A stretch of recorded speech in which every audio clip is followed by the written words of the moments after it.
नमस्कार। ये वीडियो मैं ख़ास करके पैरामिलिट्री के साथियों के लिए बना रहा हूँ।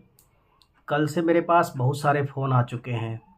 उनके मन में एक बात है, उनको लग रहा है कि अगर वो 10 साल की नौकरी पूरी करने के बाद सेवा से बाहर चले जाएंगे तो उनको मिनिमम 10,000 रुपये की पेंशन मिलेगी। ये बिल्कुल भ्रांति है, ऐसा बिल्कुल भी नहीं है।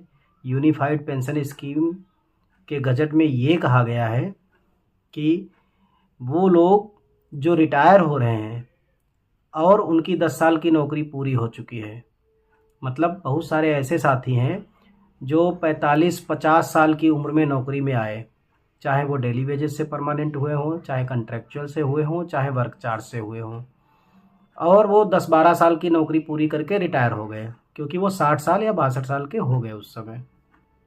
ऐसे लोगों की यूपीएस में अगर पेंशन 10,000 से कम बन रही है तो उनको मिनिमम 10,000 रुपये प्लस डियरनेस अलाउंस देने की बात की गई है, ना कि उनको जो 10 साल की नौकरी पूरी करके छोड़ के चले जाएंगे। ऐसा नहीं होता है। वॉलंटरी रिटायरमेंट के लिए अभी फ़िलहाल 25 साल नौकरी कंपलसरी है।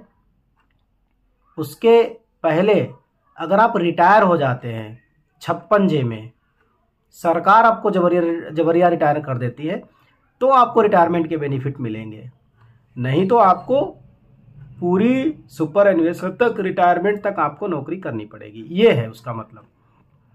हाँ, एनपीएस में अलग मसला था।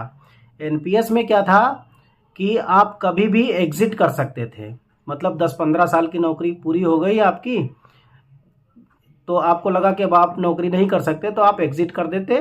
तो उसमें क्या है कि प्री मैच्योर एग्जिट 2015 का नियम लगता है।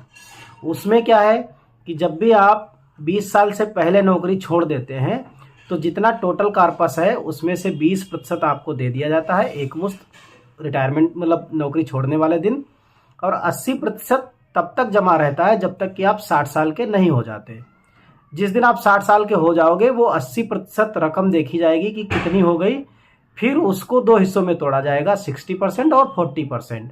60% आपको उस दिन रिटायरमेंट डेट वाले दिन कैश इन हैंड दिया जाएगा और 40% पर फिर आपको पेंशन लेनी होगी। ये नियम है वहाँ पर। लेकिन यूनिफाइड पेंशन स्कीम में इस मामले में कुछ नहीं कहा गया है।